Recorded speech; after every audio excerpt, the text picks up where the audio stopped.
start paying attention to what the foot is capable of doing. If you let your foot be on the ground for 5 minutes, walk around, just let that foot start to feel, you're going to gather sensory information. It's literally that simple. And then you can do little things like throw those toe strengtheners on. You can do that at your desk.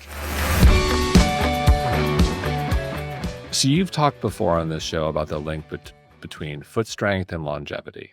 Can you expand on how foot health impacts balance, fall prevention, even brain health as we age? In short, why should we care so much about our feet? I like to talk about it both from a foot perspective, but also a much bigger perspective. If we think about one of the most, which I believe to be underutilized, easily accessible forms of treatment for both physical health, mental health, and emotional health, that activity is walking. And if we see what's happening with walking from a global perspective, people are walking less. And I think there's many reasons for that. But if you were to take it down to the foot, for example, 1 out of 3 Americans over the age of 45 have foot pain. So next to low back pain, it's one of those diagnoses that is very, very common. And when you think about, if you've ever had foot pain or you think about foot pain, you know what it can do, which is basically stop you in your tracks. Even with my patients with low back pain, those treatments are, hey, you can still get out there and walk a little faster. There's a lot of things you can still do with low back pain. When your foot hurts, walking to your mailbox becomes a problem. So I want people to start thinking about our first interface with the ground, which is our feet. And when our feet can feel and they're strong and they're mobile, it's going to set up an environment or a foundation that is going to provide stability for the rest of the body. And our feet were designed to handle loads. They were designed to be strong and they were designed to be mobile. And when that occurs, I think we can then have this kind of bigger conversation of now we can talk about people walking more and doing things to really engage their health and promote and provide longevity and good, like living well as they age. One would think intuitively, okay, my feet hurt, I can't walk, or I've got back pain. I got to get these super cushiony, massive sneakers to help alleviate the pain. But that is the exact opposite of what you should do. Why? It is very counterintuitive because when something hurts, you think, I need more stuff. I need more support. One of the questions my patients will always say was my foot needs arch support. And when the foot is strong and it's mobile and it's doing what it should, which is being able to accept these types of loads, the foot does not need arch support. However, when a foot has been weakened over time due to that concept, if you don't use it, you're going to lose it, then yes, feet do need to be supported. But I think we've gotten accustomed to think that our feet need to have all of this cushion underneath it. And there's always a trade-off. And I think the trade-off when we have the cushion conversation is when people put their foot into a shoe with a lot of stuff underneath it, your initial reaction is, wow, this feels great. But we know that cushion changes, they're load modifiers. It's going to change the way the foot feels. In fact, the more stuff that's underneath the sole of the foot, right? So the foot has all these beautiful receptors and they're designed to feel things. When we have a lot of cushion underneath the sole of the foot, you lose sensory acuity. So you can't really feel as well as you could with less stuff under your foot.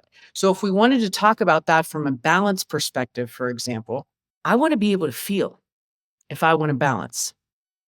And if I'm walking around on a lot of cushion or a lot of pillow, it's going to compromise that sensory input. So those are the conversations I think we need to be having about how much is too much. And so let's say I don't have foot pain, I don't have back pain, how do I know where I stand in terms of my foot health, my toe strength, what matters? So I'm not on a path And this is such a great conversation. And this is why I love the foot so much. There is no there is nowhere else in the human body that you can look at and be able to see aberrant loads or, hey, something's probably not right here. You'd have to get an x-ray at your knee, you'd have to get an x-ray at your hip or at your back. But all you need to do is take your shoes and socks off and look down at your feet. So the widest part of our feet should be our toes, not the ball of the foot. The toes. The toes are what should be the widest part of the anatomy of the foot. And if you think about that, it kind of makes sense, right? If I was going to balance, I'd want to have my toes splayed versus squeezed together.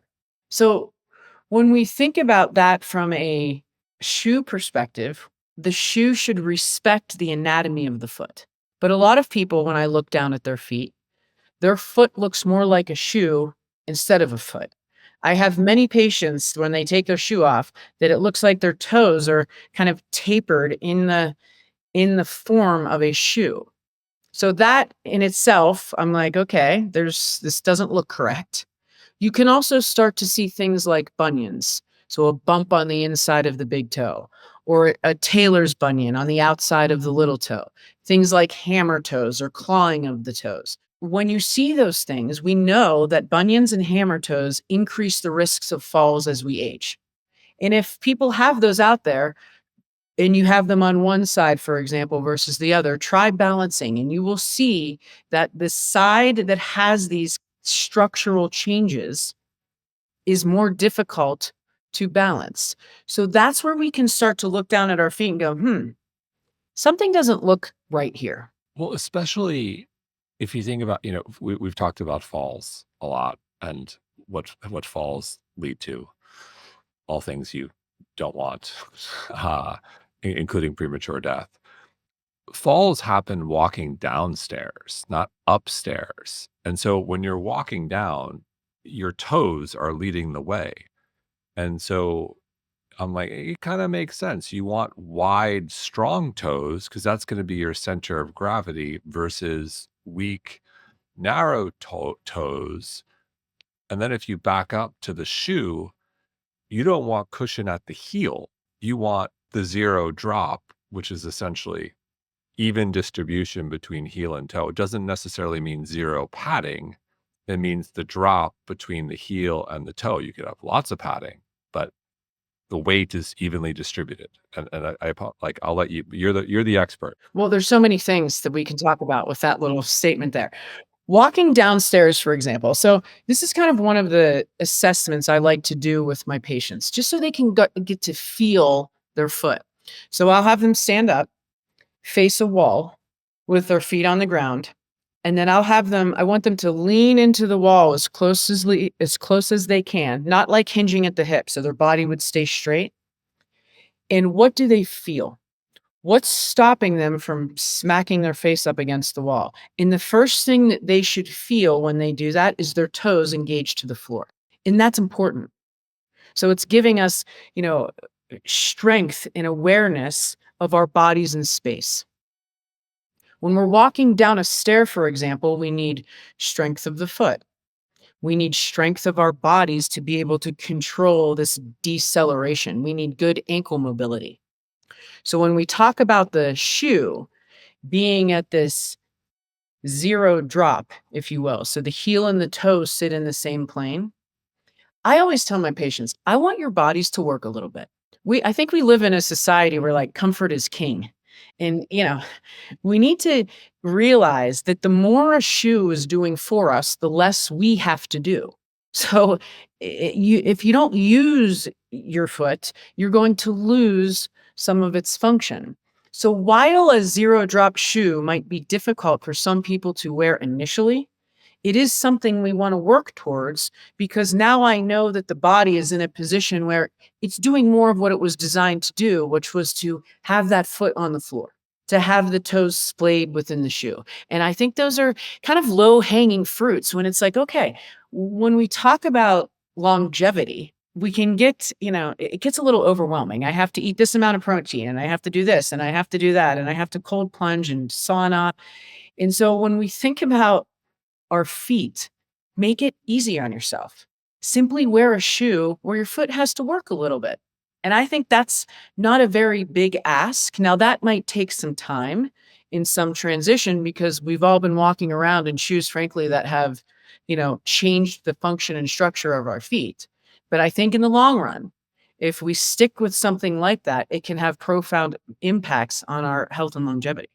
100%. I think it is, of all the things on the list, so to speak, of what people can do to optimize their health span, I think this is a no-brainer because you can just buy a better shoe. And what I love specifically about Ultra, I wore the Escalante, is you don't have to go all in to like zero cushion. Like there's cushion, but it's zero drop and it's all wide toe. And you can also, everyone's different. You probably want a little bit more cushion if you're really running on pavement every day. Maybe you need a little less cushion if you're not doing that. And like a lot of your walking is like on grass or a trail. You don't probably need as much. But there's something for everyone. And I think for me, I remember this like vividly. I was in London like 5 years ago and it was really cold and I was there for an event. It was just me. I wasn't with my wife at the time. And like, I've never been to London. I'm like, I'm just going to walk everywhere. And I was walking, and I won't name the brand, around the city all day. And I thought my feet were going to fall off.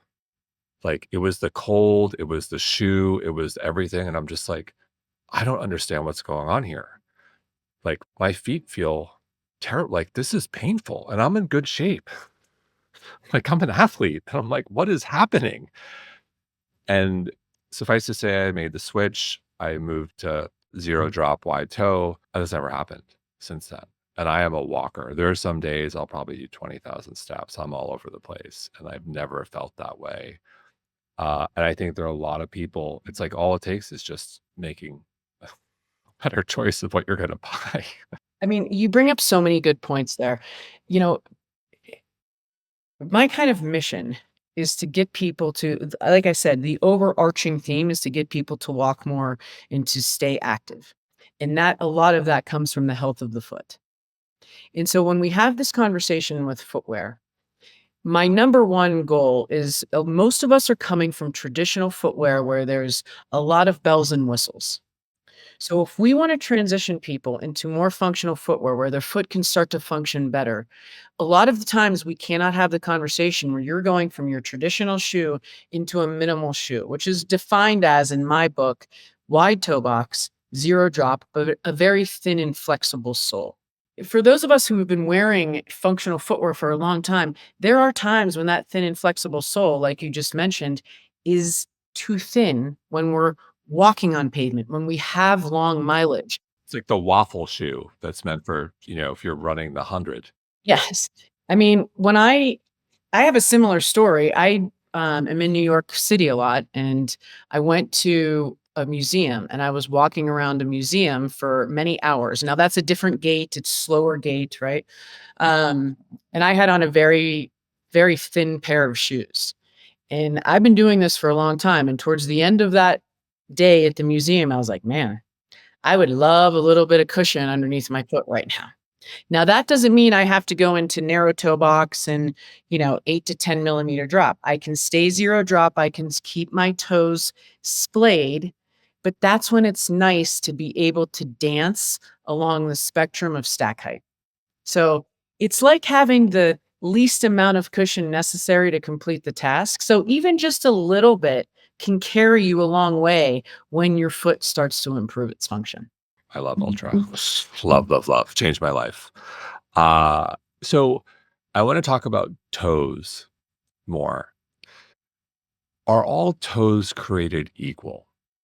Because I'm kind of thinking the big toe probably plays a bigger role than the pinky, but you tell us, like, let's talk about the hierarchy of toes. The hierarchy of toes. Yes, that's good. I mean, I kind of am obsessed with all parts of the foot, but I do have a little more of a love affair with the big toe. It's going to sound very weird. Here's the deal. When you're walking, the big toe is bigger. It's stronger than the other toes. And when you think about this from a gait perspective, when I'm walking, I should be pushing off of my first and second toes. So the stability of the first ray, which is this big toe here is very important for not only efficient propulsion, right? We're endurance creatures. We should be able to walk for long periods of time. And this guy is part of that reason. But he also sets us up for success for everything above the toe. So when we are able to push forward efficiently and use our big toe, then we can have better function both at the ankle and the knee and the hip, for example. So when you have someone, for example, that has restriction at their big toe, so we'll call it hallux limitus or rigidus, they no longer can push through their big toe. So it's a passive limitation that will lead to an active compensation, meaning that if they can't push through their big toe, they're still going to be able to walk towards you, but they might lean to the outside of the foot, or they might pick up their foot, or they might shorten their stride length, or they might land heavier on the opposite side. So I have seen many patients that have opposite sided hip pain, for example, when their big toe on the other side isn't moving well. So there's a lot of these compensations that we'll see when the function of that big toe is compromised. So that's why my non-negotiable with footwear is, listen, just get in a shoe that allows the toe to sit where it was designed to sit. I mean, if you look at, and there will be people that will say, well, it doesn't really matter, as long as it's wide here. Here's my answer to that. If you were to Google, what kind of shoe should I wear if I have a bunion? You would see that people would all over Google would say, you got to make sure it's wide. So why wait? Why do we have to be reactive about everything? Why can't we be proactive and be like, okay, if you're telling me to wear this wide shoe after I have symptoms like a bunion or neuroma, why not just do it in the first place? But it just makes so much sense in terms of allowing this is the area that's carrying the load. And I think about stairs a lot, again, because of the falls. Like, is it easier to maintain your balance if you have less space or more space? And it's more space.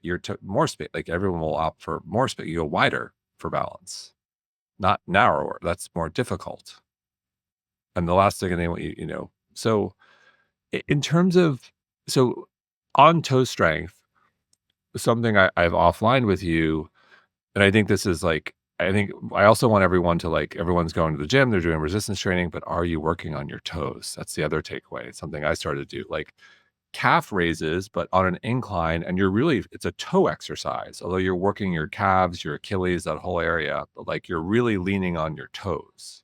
That's something. Can you walk through that? Because I think everyone should incorporate that, whether it's on stairs or an incline.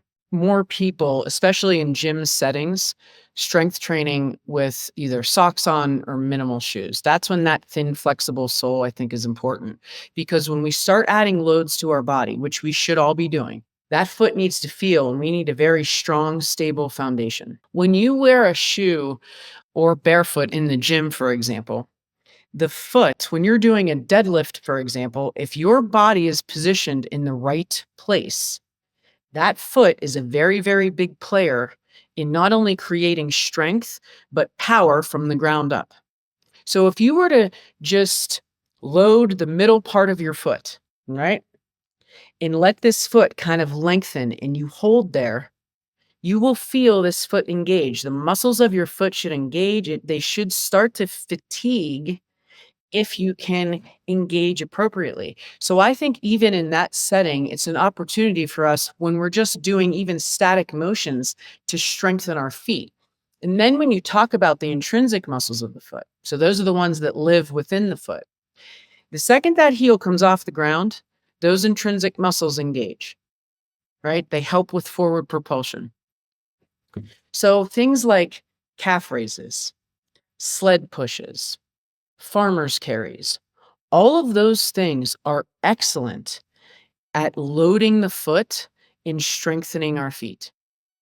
And that's going to be when you can do a heavy farmer's carry with just your foot on the ground, you're going to be strengthening your foot. And I think those are all opportunities to have the conversation with people that are at the gym going, well, how do I strengthen my foot? Well, you are. Take your shoes off and do a farmer's carry. That is a lot of foot strength right there. I'd say in the past couple months, I have seen, I think the numbers like so many people now walking around just wearing socks or wearing Ultra in the gym. And it's incredible. And I think that alone, I think that's the hack too. You end up working on your toe and foot health by just wearing the right shoes. And then also walking around barefoot most of the time. Like obviously like in the right environment. I'm not advocating for like walking around barefoot on pavement. It's that conversation of the shoe spectrum, right? That's why I think it's important. Like when you're in a gym setting, you have your shoes off or you have minimal footwear, you can feel the ground. And then knowing when it's time to still keep your foot in a functional position. So wide toe box, 0 to low drop, and then you can play, like I said, with the cushion. And that's what I think is important. But the more time we spend in a shoe that allows for these things to take place, the better we're gonna be. And I've fallen in love. I used to, back in my basketball playing days, I would do calf raises all the time, every night on those stairs, to work on that vertical. I've started to do them again, but not in the effort of, well, maybe I do want to jump higher, but getting my toes back up to where the strength they need to be at. And everyone can do that. There is research looking at toe strength, big toe strength, and athletes for cutting and vertical jump and acceleration. And that's where I think we're going to see a lot of this research. It's coming where people, and you're starting to see athletes pay more attention to their feet. They're building these big, strong bodies, right? Everybody's getting bigger and stronger, and you can't, as my good friend Jay Cherry would say, build a jet engine on a paper airplane of a foot. Jason Walkup here, founder and co-CEO of mindbodygreen and the host of the mindbodygreen podcast. Please subscribe. You'll never miss a show and you won't regret it. Look, toe strength makes a lot of sense. I'm thinking out loud here as it relates to jumping, and you are jumping off of your toes. You're not jumping flat-footed. It's push off. Mm-hmm. It is push off. All right, I got to keep working on my toes. Anecdotally, the listeners will not appreciate this, but I'll just say it anyway. So yesterday, I'm 50.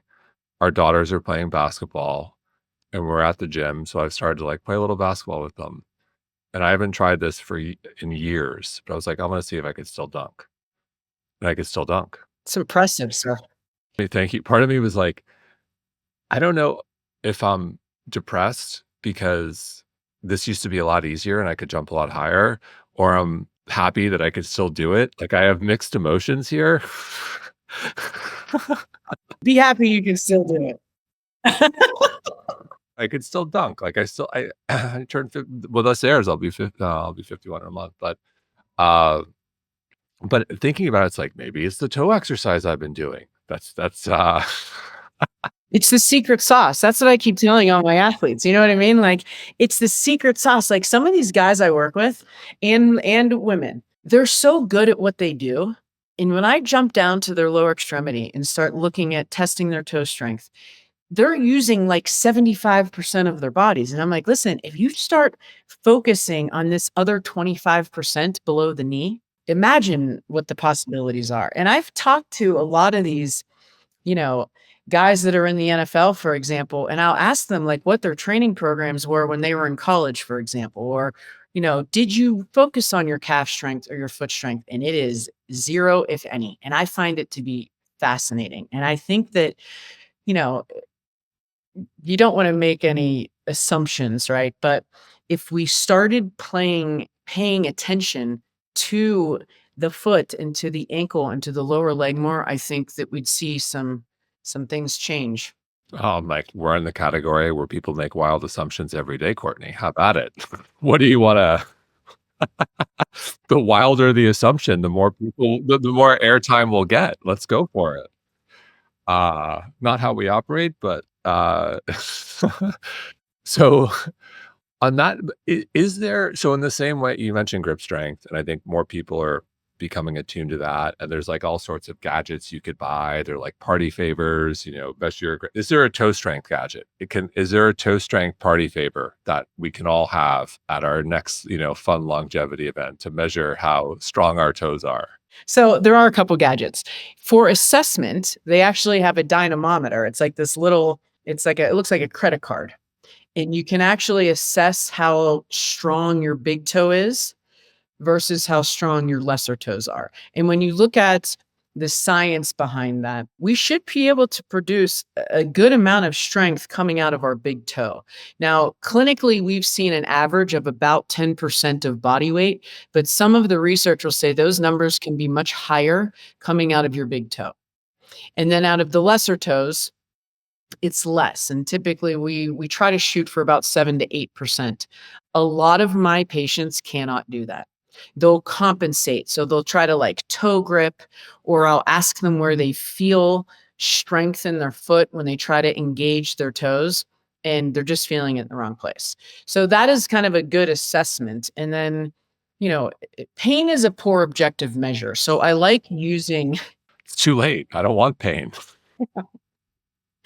it's like you have a bad day and pain's higher. So it's like you don't want to have the heart attack to figure out you have heart disease. Right. So that'll be a good assessment that we can start with. And then things like, I've designed these toe strengtheners, and the reason I did that was, my daughter is a rock climber, and she was sitting up in her room one day and she had these bands around around her fingers, and she was like strengthening her hand. Right. And I was like, oh, and I started Googling it because I'm like, they got to have one for the foot because it's just as important as our hands. And there wasn't. So it looks like a little like bands you put around your toes, and you can literally like sit there at your desk and just like spread your toes and start to get strength into your feet. You can do things like toe yoga, which is lifting your big toe and lifting your four toes. Now that's more of toe dexterity and just getting your feet to feel. But from a strength perspective, I like using those bands because it adds resistance. And then things like, calf raises without gripping your toes. And then you can reassess the toe strength. And that's when it's cool because people are like, oh, you can see that the foot gets stronger, just like you would get stronger if you did a bunch of bicep curls. Can we link to some of these phenomenal gadgets that we're all going to buy? So the toe strength gadget, and then I'm gesturing with my hands. So, yes, the same toe strengthener, so you can like engage the muscles of the foot. Yes, I can link you. I'll get that information. We'll pick those up along with our ultras. So I'm wearing sneakers, and then I also wear socks. Obviously, a lot of people wear socks. I think most people wear socks. What's your take on socks? Do they matter as much? Yes. When you think about toe splay, so like one of the reasons I also like with the ultras is they're so nice is because one of the things that I wear in my toes is a toe spacer. So it's this like, if you can't, you should be able to splay your toes. All right. So basically lift all your toes, spread them, and kind of reach them forward. A lot of people can't do that. So we'll wear the toe spacers to help initiate some of that splay. Now, if I put on a toe spacer and then I put on a compression sock, it basically takes my toes and it can tighten them. I don't like that. So I haven't actually I'm not a big sock person. I still haven't found any socks that I love. So I typically don't wear socks unless I'm in a ski boot. Really? Yes, my foot has become accustomed to no socks. And now like a lot of the ultras I wear, they're so comfortable on the inside that I don't need to wear a sock. Okay, so I don't need to wear socks. This is I mean, but there's a lot of people. That's going to be a hard sell. That's going to be a hard sell. So I've lived in Miami, and my feet would probably just sweat through everything. So back to this, I think this is an interesting point. So like, what do we look for in a sock? Because now I'm thinking about the socks I wear. I'm like, oh, they're probably a little too tight. I mean, toe socks are an option. So like literally the brand toe socks. That's like a toe sock. So there's multiple different brands out there, but it's like a glove for your foot. Got it. So like the 5 feet, like the. Correct. Got it. Okay. Those are always an option. You can also wear the toe spacers on top of the toe sock. So you recommend toe spacers? I do. I wear them all the time. What do you like for toe? We'll link to those too. When I first started getting into all of this, I had a much weaker right foot. I had a pretty good bunion on there. I've had a history of a stress fracture and aroma. So I kind of had the whole gamut of foot things from being a dancer and a runner for many years, wearing orthotics, wearing poor footwear. And when I started getting into this, my right foot was so much weaker. And so I started wearing toe spacers. In probably the first 10 minutes I wore them on the right foot, I wanted to throw them across the room because my toes were like rubbing and they were so uncomfortable. And it probably took me a solid 6 months to wear those consistently, but I wear them all day, every day, other than when I'm sleeping. They have helped strengthen my foot. They help align my big toe where I have that bunion. And it helps provide that kind of splay. Now I can do that actively, but I like having that toe spacer in there just as and now, it almost feels more weird when I put a shoe on without them. So I've grown accustomed. You mentioned orthotics, and I fell victim to orthotics decades ago when I had issues with ankle sprains. So I have high arches. And in retrospect, I was like, that was just terrible advice. I made everything worse. What's your take on common bad advice you still hear about foot health? Foot orthoses, there's a time and a place, and they can be very beneficial. Because if you think about what they're doing, it's a load modifier. So they modify loads. So for example, if I have an acute case of plantar fasciitis, right? So that would be pain at the heel. We know, and I've seen it with my patients, and you can look at the research, that a foot orthosis can offload the plantar fascia and people will start to decrease pain. Now, you also can see in the research that there's a certain window for how long that foot orthosis should be worn because it's a load modifier. So as the pain starts to decrease, you should also be saying and treating, going, hey, you're going to wear this foot orthosis, but we're also going to be strengthening your foot. And we're going to be figuring out why this happened in the first place, which could be a number of things, but a lot of them can boil down to weakness in the foot, poor ankle mobility. So why wouldn't we work on those things? And then as we start to improve function, guess what happens to that foot orthosis? It goes away. We start to have an exit strategy to get rid of it so that we can now get our foot back on the ground. And that's where I think the issue with a lot of the foot orthosis management is, hey, this felt really good. So I'm just going to wear this for the next 10 years. And it's like, because there's also research that will tell you when you wear these things, because it's a load modifier, it can start to affect the strength of the foot, which is not what we want. 100% exit strategy. You can't just put it on. And that's what it was orthotics. And then we'll just tape your ankle all the time and just, we'll just exacerbate the weakness will live on forever. So like what else drives you nuts with foot health that you see out there? I think it's more of what isn't happening is how that we're not paying attention. I think we pay attention to when we think about training the body, we look at, if my low back hurt, we would tell people to strengthen their core or do squats or deadlifts or, work on strength and control. But down at the foot, it's like we forget everything that we're doing everywhere else.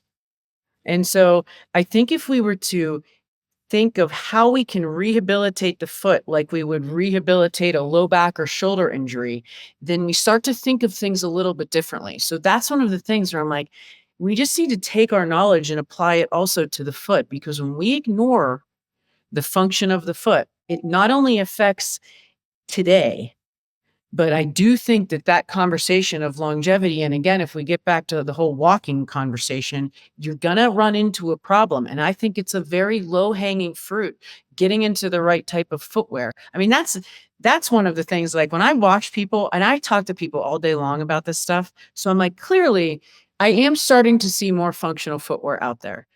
But when you look at it globally, we have a lot of work to do. Well, also too, what hit home for me, I want to talk about load, because it's not necessarily the pain doesn't necessarily show up in the foot. it's also there's knee pain. Like I think of the epidemic of knee replacements, and I think of footwear people are wearing. And if you're not wearing the appropriate footwear, people don't realize like the more cushion and the incline is actually adding more load. Can you talk about load because of knees? Because it doesn't necessarily just manifest into a bunion. There are other like knee issues. Yes.